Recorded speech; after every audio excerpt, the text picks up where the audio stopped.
días con todos. El día de hoy vamos a ver el siguiente tema del curso de química llamado el átomo, que es justamente el objeto de estudio que presenta el curso o la rama científica de la química, ¿ok? El átomo, está bien, el átomo, como nosotros podemos saber por concepto básico, es la mínima unidad que compone a cualquier materia, pero obviamente también ese concepto puede ampliarse, ¿está bien? Uno de los conceptos también muy utilizados es que el átomo es un sistema, ¿ok? Un sistema energético que debe estar en equilibrio, debe mantenerse en equilibrio, debe ser abierto, debe ser dinámico. ¿Por qué abierto dinámico? Porque tiene la capacidad de relacionarse con otros átomos y además de eso interactuar con estos en cuanto a la liberación o absorción de energía. ¿Está bien? Además, esta partícula llamada átomo está formado por más de 200 partículas llamadas partículas subatómicas, ¿ok? Aunque nosotros solamente necesitamos conocer de 3, son en realidad más de 200 partículas que la componen. Con el concepto básico sabemos muy bien que el átomo es la mínima unidad que compone a la materia y que obviamente debe mantener las propiedades que tiene la misma. Pues, ¿no? Las propiedades básicas elementales de toda materia debe estar como mínimo contenido en lo que vendría a ser su mínima partícula, que es el átomo, ¿no? Ahora, esta de acá es la representación básica de lo que es un átomo, ¿está bien? Que está compuesto de, como te dije, 200 partículas o más de 200 partículas, pero en realidad solamente necesitas saber de 3. La que está fuera del núcleo, que se le llama electrón, que recibe una carga negativa, ¿ok? Que se encuentra en lo que se le llama nube electrónica o área extranuclear, ya que está fuera del núcleo y que en cierta manera está llena de electrones que son pequeñísimos y que en realidad no ocupan una determinada masa, sino que más que todo es un espacio vacío, ocupan en sí un volumen. Prácticamente el 99.9% del volumen total del núcleo del átomo está compuesto en lo que vendría a ser el área extranuclear o nube electrónica, ¿ok? Listo. Pero en el centro, donde sí está lo que es la masa en sí, poco volumen, pero sí mayor masa, se encuentran los protones y se encuentran los neutrones. El protón de carga positiva y el neutrón de carga cero, pues no presenta ninguna carga, ¿ok? Al protón también se le llama carga nuclear, obviamente porque es el único entre los dos que presenta una carga de tipo positiva, ¿ok? O también se le llama número atómico. Se le dice número atómico porque es justamente el que le brinda las propiedades al átomo. Todo átomo se determina sus características dependiendo de cuántos protones presente, ¿ok? Y justamente en la tabla periódica, clase que vamos a ver a futuro, vas a darte cuenta que los átomos se ordenan justamente en base a los protones, en base al número atómico o carga nuclear, como quieras decirlo. Acá te estoy colocando a modo de resumen justamente lo que te estoy indicando hace un momento, que dice lo siguiente: el protón y el neutrón se encuentran ¿dónde? Se encontraban en el núcleo. Y como se encuentran en el núcleo, ambos reciben el nombre de nucleones, que como dato exclusivo corresponde al 99,99% de toda la masa, pues, del átomo, ¿ok? En pocas palabras, la masa del átomo está contenida en un pequeño punto en el centro que corresponde a la suma de protones y neutrones, o también llamada al final nucleones. Ahora, pues, ¿y qué pasa si yo le sumo los electrones? Tengo protones, tengo neutrones, pero además de eso también le sumo los electrones. Aquí tú estás tomando allá las partículas fundamentales, que son 3. Recuerda, protones, neutrones y electrones. Si solamente consideras a los protones y solamente consideras a los neutrones, vas a considerarlo como solamente los nucleones. Listo. Profesor, ya, y dígame usted, ¿cómo llegaron a esa conclusión de la existencia del átomo? ¿Cómo el hombre ideó la existencia del átomo? ¿Que se le ocurrió de un momento a otro? Obviamente no. Lo que pasó fue, fue a lo largo de la historia, con diferentes pensadores, filósofos, científicos, entre otras cosas, que empezaban a determinar cómo es que la naturaleza se comportaba, ¿ok? Al principio, obviamente, como la ciencia, empezó en filosofía. Tenemos a unos cuantos personajes muy importantes de la época 4 a.C., griegos, filósofos, y obviamente posteriormente ya lo que vendrían a ser los científicos, ¿no? Tenemos a un personaje muy importante, te lo he dicho varias veces, recuérdalo por favor, lo vas a ver a cada rato, que es el bien conocido Aristóteles, pues, ¿no? De esta gira. siglo IV antes de Cristo. Él dice que no existía esa partícula, digámoslo así. Obviamente él no lo mencionó con ese nombre, simplemente le daba a entender eso, que no existe lo que es un átomo, es decir, que la materia se puede dividir infinitamente, jamás vas a llegar a un punto mínimo, ¿ok? Un punto mínimo, jamás vas a llegar a lo que vendría a ser una mínima unidad de la materia, sino que esta se puede dividir infinitamente. Y además de eso decía o mencionaba que la materia estaba hecha de 4 elementos básicos, ¿ok? El agua, el fuego, el aire y la tierra, ¿ok? Listo. Ahora, Leucipo y Demócrito, contemporáneos a Aristóteles, mencionaban una idea opuesta. Decían que el átomo sí existe, que es la mínima unidad de la materia, es decir, que tú puedes dividir cualquier materia, sí, incluso en tamaños muy pequeños, sí, pero va a llegar un punto en el cual tú no vas a poder detener una de esa materia, una partícula de esa materia, ¿ok? Y etimológicamente lo llamaron justamente con la idea que mencionaban, que no tenía división, sin el término átomo, el término de división, ¿ok? Por lo tanto, literalmente la palabra átomo que todos nosotros conocemos significa que es una partícula que no presenta división, que ahí se detiene la división de la materia. Años después, obviamente, muchos años después, en 1802, 1808, ¿ok? John Dalton, ¿ok? Un inglés, John Dalton, convirtió la teoría de Demócrito, ¿ok? Convirtió la idea, la filosofía de Demócrito y Leucipo, ¿está bien?, en lo que vendría a ser la llamada teoría atómica, es decir, que realizó experimentos científicos para poder demostrar la existencia de este mismo, ¿ok? Ya se convirtió entonces no solamente en una idea o en una filosofía, sino que ahora se convierte automáticamente en una teoría que debe tener siempre pruebas. ¿Cuáles son las características que menciona él que presenta un átomo? Primero, que para él un átomo era una esfera pequeñísima, ¿ok? Pequeñísima, sólida, y obviamente al ser muy pequeña, esta era invisible a los ojos humanos. Obviamente esto lo postuló en su libro llamado Nuevo Sistema de Filosofía Química. ¿Está bien? Listo.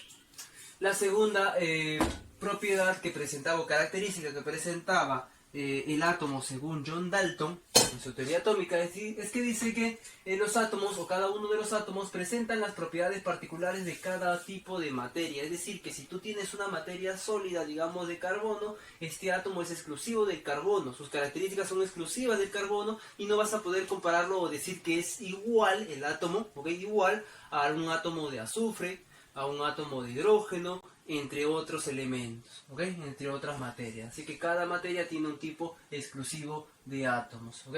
Y esto obviamente ya daba las bases para los posteriores descubrimientos, el por qué eran diferentes. Punto número 3 te dice que es indivisible o indestructible, es decir, que no se podía dividir, al menos teóricamente hablando, es indestructible e indivisible, ¿está bien? En la práctica podría ser diferente, pero teóricamente hablando no es imposible, pues, ¿no? Listo. Es indestructible, ¿por qué? Porque la materia, como bien sabemos, no se crea ni se destruye, solamente se transforma. Listo. Y punto número 4 es que la materia, el átomo, es el que se compone y que se encarga de formar las moléculas. Aquí te estoy colocando, por ejemplo, para que entiendas el punto número 3, una partícula A con una partícula B, un átomo cualquiera, A y B, que pueden ser chocados, pues no pueden, digamos, colocarse linealmente, está bien, en un punto exacto para que choquen. Supuestamente, según la teoría de John Dalton, a pesar de que le apliques gran cantidad de velocidad o fuerza para que estos choquen en una reacción nuclear muy importante, de todas maneras estos de acá deberían evitarse entre sí. A pesar de que estén totalmente alineados, van a buscar la manera de no chocarse, teóricamente hablando. ¿Por qué? Porque en la práctica es muy diferente. ¿Está bien? Según la teoría de John Dalton, recuerda que fue en el año 1800, o sea, ya tiene regular tiempo. ¿Está bien? Obviamente la ciencia avanza y descubre nuevas cosas. Luego, en 1898, ¿okay?, Thomson postuló la teoría vulgarmente llamada Bourdin-Compassas, que determina que el átomo no solamente es una esfera sólida, sin nada más. Te dice que sí, es una esfera, está bien, pero que presenta un núcleo de tipo neutral. ¿Qué significa eso? Que es un núcleo, como lo dijo John Dalton, que no presenta ninguna carga, es como una simple esfera, ¿está bien? Una simple esfera. Pero además de eso, además de la esfera, este núcleo está rodeado de unas partículas pequeñas, ¿ok?, que tienen una carga negativa, que estaban alrededor de ellos. Y gráficamente es como si tuvieses una bolita llena de, o rodeada de bolitas más pequeñas, que digamos vulgarmente se asemejaría a un pequeño pastelillo, un pequeño budín lleno de pasas, pues no, que las pasas sobresalen y se ven. Y es por lo tanto que nace ese nombre, ¿no? Como dato extra, también Johnson Thomson crea el espectrómetro de masas, que le ayudó justamente a poder encontrar esas partículas llamadas el núcleo y los electrones. ¿Ok? Listo. Ahora, Rutherford en 1911, no muchos años después, ¿ok?, ideó también ahora una nueva partícula y una nueva estructura del átomo, ¿ok?, que es justamente la clásica que todos nosotros conocemos, ¿ok?, muy parecida, la que ves en los libros de química o los libros escolares, ¿ok?, que es justamente el vulgarmente llamado sistema planetario en miniatura. ¿Por qué se le llama sistema planetario en miniatura? Porque se asemeja mucho a un sistema lleno de planetas con su estrella principal, en este caso podría ser el Sol, pero obviamente con un tamaño mucho más reducido, pues, ¿no? Te dice que existe un núcleo central, ¿ok?, un núcleo central positivo, un núcleo central positivo, que era justamente dado por los protones. Más adelante te explico cómo fue que descubrió él los protones, y que además de eso estaba rodeado por los electrones de carga negativa en un vacío permanente, pues no, ya que eran muy pequeños.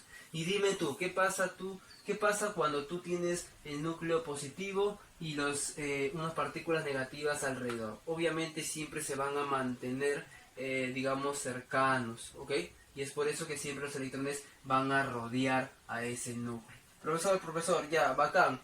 Hasta ahí Thomson ya sabía la existencia de un núcleo, todo el mundo ya lo conocía, tenía un núcleo el átomo y una carga negativa. Pero ¿cómo fue que Rutherford descubrió que el núcleo no era neutral, sino que presentaba una carga? Fácil, utilizó un experimento muy similar a lo que es la generación de sombras. Cuando nosotros, por ejemplo, en un día normal, soleado, colocamos una sombra, un objeto, digamos, en una ventana, y colocamos un objeto en esa ventana, obviamente la luz que ingresa va a variar, va a generar una sombra, ¿está bien? No va a generarse una imagen donde está el objeto, ¿está bien? La misma idea, que es lo que hizo Rutherford en 1911. Él colocó rayos alfa de tipo positivos, carga positiva, rayos alfa, carga positiva, clase de la semana pasada, rayos alfa, carga positiva, y lo expuso, lo aplicó a una lámina de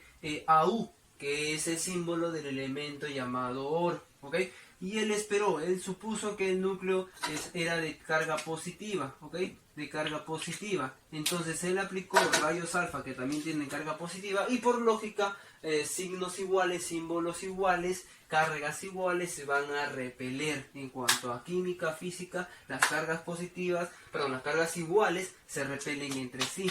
Entonces, ¿qué es lo que hizo? La lámina está acá. Aplicó un montón de rayos alfa que se supone deberían penetrar esa lámina, pero en determinados lugares, ok, es un cálculo muy complejo, ¿está bien? ¿Qué es lo que pasaba? Estos rayos alfa llegaban linealmente y traspasaban la lámina, pero se dio cuenta que había pequeños lugares en donde no se traspasaba la lámina. Entonces, por lógica, por deducción, determinó que había algo en el centro de cada átomo de oro, en este caso, que se encargaba de repeler y regresar esos rayos alfa nuevamente. Entonces él mencionó que algo debe haber en el centro que tenga una carga positiva. Posteriormente se le llamó lo que vendría a ser los protones, y así fue como él descubrió la existencia de protones. ¿Por qué? Porque gran parte de los rayos alfa pasaban, pero una pequeña parte no pasaba. ¿Está bien? Listo. Lo mismo que una sombra. Años después, Bohr, también químico, ¿ok? determina con mayor exactitud de la ubicación de las partículas y se ayudó obviamente en un átomo muy simple, muy pequeño, que es en este caso el hidrógeno. ¿Está bien? Hizo casi el mismo trabajo que realizó Rutherford, pero hizo cálculos matemáticos más exactos para poder determinar el comportamiento de, sobre todo, de los electrones. ¿Está bien? Tiene 4 puntos que menciona en su átomo de Bohr, basado en el hidrógeno, que es que, número 1, los electrones viajan estacionariamente en niveles, es decir que los electrones tienen niveles determinados y de esos niveles no van a salir, ¿ok? Si estás en el nivel 1, en el nivel 1 te mantienes, 2, en el nivel 2 te mantienes, 3, en el nivel 3 te mantienes, dependiendo del tamaño del átomo, ¿ok? Es estacionario y en niveles. Punto número 2, los electrones solo tienen órbitas permitidas, es decir que para ese entonces, él creía que los átomos, o los electrones, perdón, solamente tenían unas órbitas determinadas, que generalmente eran basadas en círculos perfectos, pues, ¿no? Listo. Punto número 3, dice, los electrones en niveles no varía energía, es decir, que un electrón se mantiene en un nivel, digamos tú eres en nivel 1 y te mantienes ahí siempre, la energía es constante, no hay variación de energía, no se libera ni se absorbe energía, mantienes tu energía propia. Mientras que el punto número 4 me dice todo lo contrario, me dice que si los electrones cambian de nivel, es decir, que suben o bajan, la energía va a variar. Si pasas de un nivel mayor a uno menor, se va a liberar energía, y obviamente todo lo contrario si pasas de un nivel menor a un nivel mayor. ¿Ok? ¿Y eso puede pasar, profesor? Sí puede pasar cuando le aplicas una cierta energía al átomo. ¿Ok? Hasta ese entonces era, digamos, el boom del descubrimiento que contrarrestaba todo lo que se sabía hasta ese entonces del átomo, porque se pensaba que el átomo era indestructible, invariable, etc. Pero poco a poco se fue descubriendo que no es tanto así. Schrödinger, un personaje muy conocido quizás en algunos otros temas, ¿ok? Schrödinger también utilizó el concepto obviamente previos del átomo, pero él ya lo tomó más que todo no como un cuerpo en sí, sino como un sistema probabilístico. Él hizo cálculos en relación al comportamiento de los electrones. Sommerfeld menciona lo siguiente: los electrones también pueden viajar de forma elíptica, es decir, que no solamente podían viajar en forma circular, como lo dijo Bohr, sino que corrigió esa partecita porque también determinó que los electrones pueden viajar en forma elíptica, ¿no? Listo. Ahora, te estoy colocando acá también un pequeño resumen de algunas características de las partículas, subatómicas que presentan los átomos. Tenemos acá la partícula llamada protón, la partícula llamada neutrón, la partícula llamada electrón, masa, carga, ok, datos, y el descubridor de cada una de las partículas. Creo que a lo largo de lo que he ido avanzando también he ido mencionando cuáles son, pero de todas maneras te estoy colocando acá también nuevamente, ¿ok? La partícula llamada protón se determina o se le simboliza con la letra P elevado a la masa, ¿ok? Con un superíndice positivo. Y su carga es, digamos, o su representación de carga es de +1. Mientras que el neutrón se representa con una n elevado o superíndice con 0. Y su carga se representa con un 0. No tiene carga, neutrón, neutral. El electrón se representa con una e minúscula elevado a la negativo o con un superíndice negativo y se representa con un -1 de carga. Ahora, pero para ser más exacto, los valores exactos de cada una de las partículas, tenemos las masas y la carga real, ¿ok? La masa del protón es de 1,672 por 10 a la menos 24. Profesor, ¿qué número tan grande? En realidad tú no necesitas aprenderte en sí el número, ¿ok? Sino que tienes, digamos, que ser muy hábil para priorizar ciertos datos, ¿ok? La carga es de 1,6 por 10 a la menos 19, que es la misma que los electrones, si te das cuenta, pero obviamente uno es positivo y el otro es negativo. Ahora, la masa del neutrón es muy parecida, okay, no necesito que sepa exactamente cuánto es, pero sí muy parecida a lo que vendría a ser la masa del protón, ¿okay? A lo que vendría a ser la masa del protón. Listo. El electrón viene a ser de masa de 9,109 por 10 a la menos 28, y si te das cuenta está elevado a un número negativo mayor, ¿ok? Mayor. Y eso significa que es mucho más pequeño. Está bien, mucho más pequeño. Listo. Los descubridores son los siguientes. Para el protón es Rutherford. Para el neutrón es Chadwick. Para el electrón es Thomson. ¿Ok? Listo. Y acá te estoy colocando lo que viene a ser la relación general que existe de las masas de cada una de las partículas, que es lo más importante para ti, ¿ok? Tenemos que saber que el electrón es el más pequeña, la más pequeña de las partículas, seguido por los neutrones y por último el más grande, los protones. Y date cuenta que en cuanto a los datos, la masa del neutrón es muy similar a la de los protones y es ligeramente solamente más pequeña, ¿ok? Listo. Punto número 2, núcleos, para poder avanzar, poder terminar. ¿Qué cosas son los núcleos? Los núcleos vendrían a ser la notación atómica, es decir, la representación gráfica de los átomos y las partículas subatómicas que se encuentran dentro de este, ¿ok? Siempre te van a colocar esto, te van a colocar un átomo cualquiera, en este caso te estoy agarrando el potasio, ¿ok? Y te estoy colocando lo que viene a ser la masa, los protones a un lado, la carga y los neutrones. Profesor, ¿y dónde va cada uno de ellos? De manera estándar, siempre te colocan la masa en el lado derecho superior y en el lado derecho inferior están los protones y en el lado izquierdo superior está lo que viene a ser la carga y en el lado izquierdo inferior viene a estar neutrones. Ahora, la masa también recibe otros nombres. Estoy colocando acá los otros nombres para poder, digamos, no confundirte si es que te vienen en las preguntas, ¿no? El número de masa también se le puede llamar nucleones fundamentales, ¿ok? Nucleones. Y representado por la letra A. El número de protones, que está bajito, también puede ser llamado número atómico. O también se le puede llamar carga nuclear, representado por la Z en positivo, Z, protones. Y, o también por la P, ¿ok? Positiva.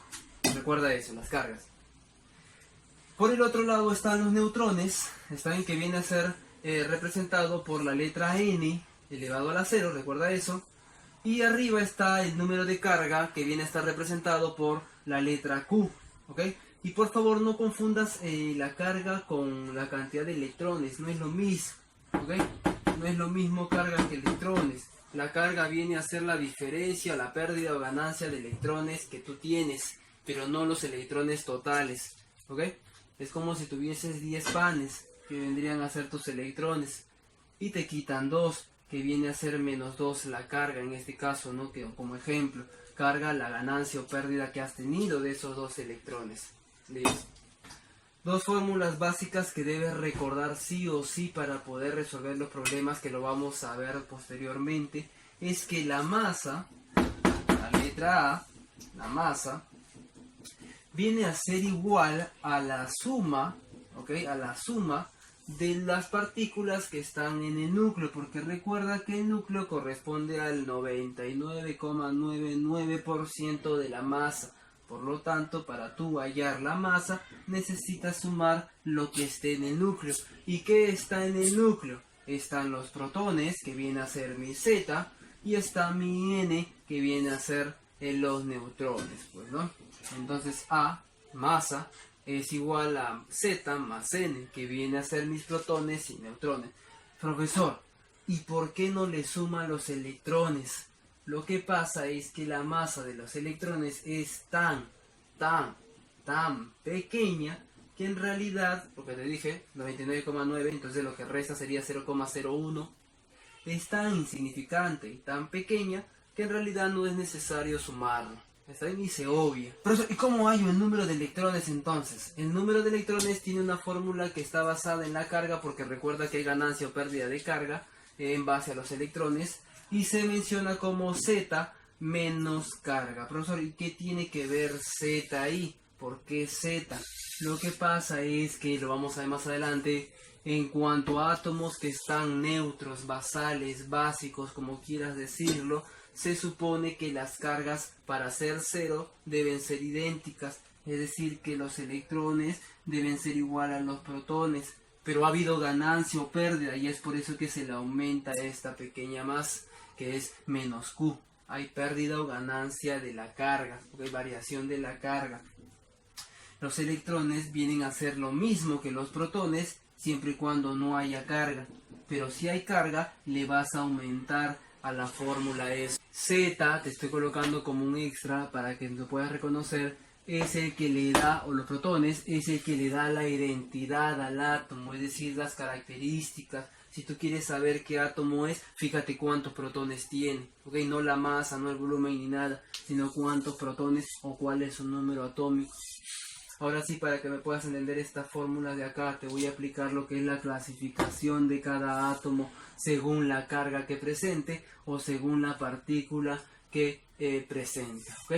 Las cargas, tenemos el primer átomo que te dije, el átomo cero, el átomo que está estable, equilibrado, es el átomo neutral, el átomo basal, el átomo fundamental o no excitado. En este caso, las cargas no existen, no hay ni ganancia ni pérdida, y como no hay ganancia ni hay pérdida, significa que E es igual a Z, pero además de eso sabemos que Z también es la representación de P, protones, y es por eso que nace de ahí la fórmula muy conocida que se le llama PES, aunque en cierta manera es un tanto redundante, pues no, porque P es lo mismo, por obviedad, que Z, y ambos es, en un átomo basal al menos, o neutral, es lo mismo que los electrones.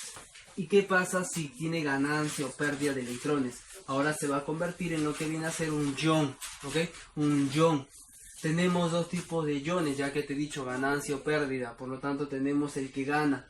Si ganas electrones, te conviertes en un anión. Anión viene de negativo, ¿ok? Negativo. Pues, ¿y por qué si estoy ganando? Lo que pasa es que los electrones tienen carga negativa.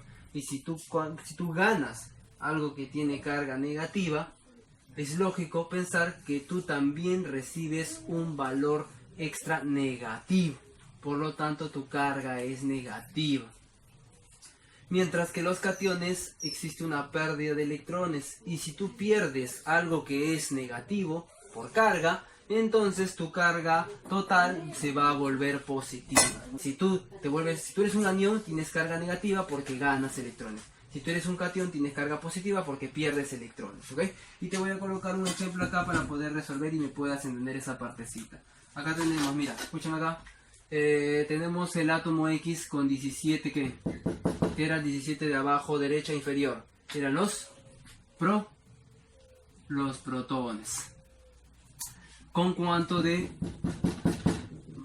derecha hacia arriba? ¿Con cuánto de masa? 35. Y obviamente APN viene a ser la fórmula, recuerda que P y Z es lo mismo, de A es igual a Z más N, o sea A es igual a P más N.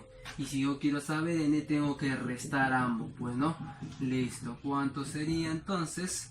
De N sería 18 neutrones. Tengo 18 neutrones, tengo 17 protones y tengo de masa total 35.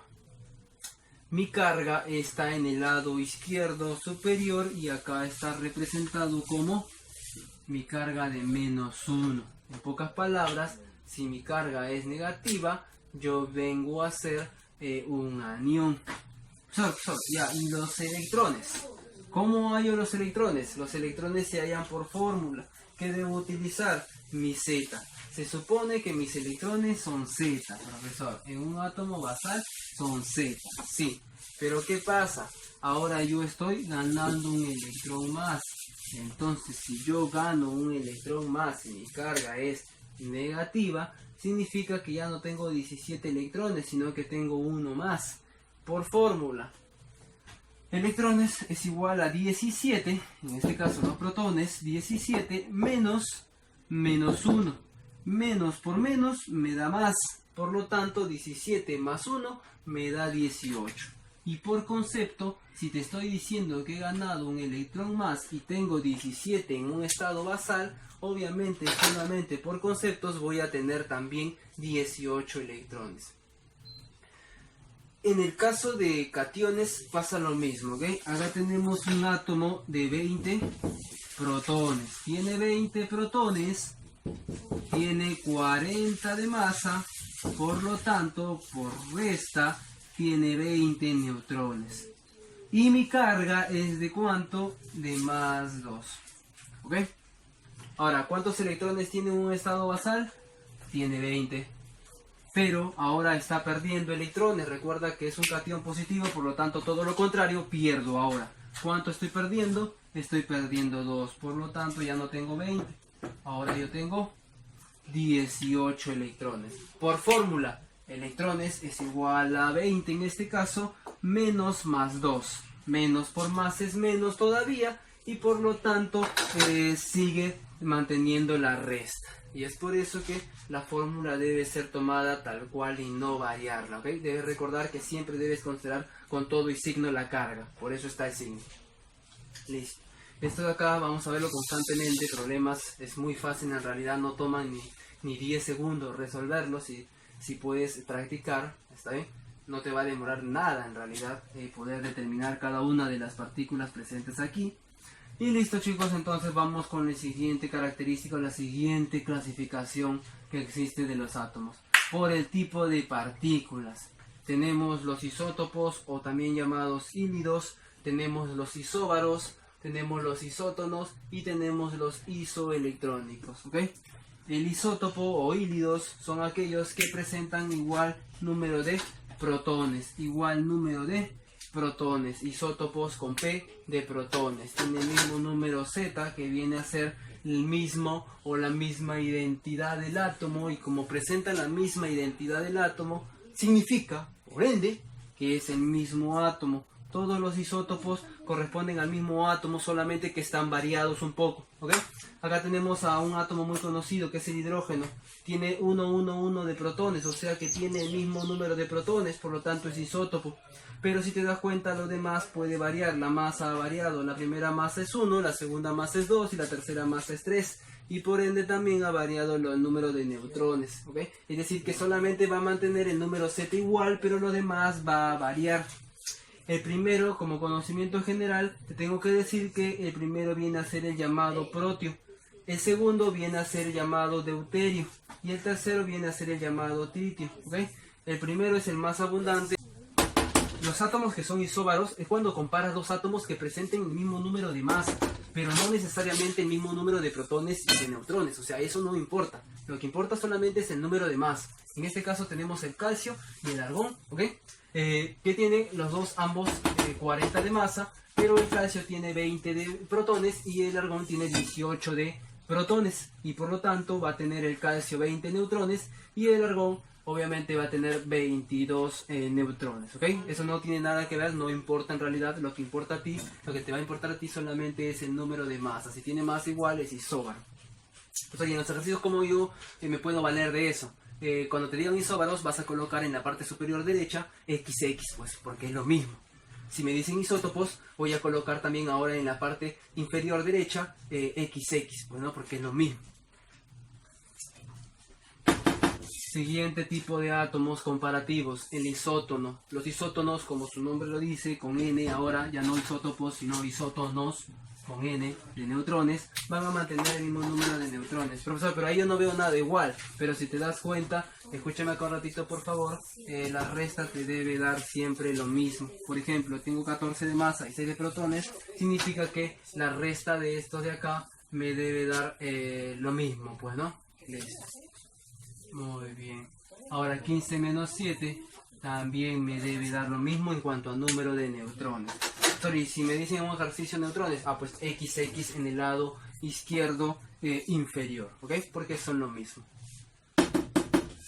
Isoelectrónico. Isoelectrónico se le llama cuando ahora tiene el mismo número de electrones. Profesor, pero en el núcleo nunca me dan los electrones, me da la masa, me da los protones, me da los neutrones y me da la carga. ¿Es lo mismo? No. Te dije, los electrones totales no es lo mismo que la carga. Los electrones se van a hallar con la carga y los protones. Así que sí o sí, cuando te digan isoelectrónico, sí o sí, tú tienes que usar la fórmula, aunque no quieras usarlo. ¿Okay? Mira. Acá yo cuánto de carga tengo en el neón. Como no hay, carga 0. ¿Cuánto de protones tengo? 10. ¿Qué dice la fórmula? Protones menos carga. ¿Cuánto me da? Me da 10. Ahora, ¿cuántos tengo de protones? Tengo 11. ¿Cuántos tengo de carga?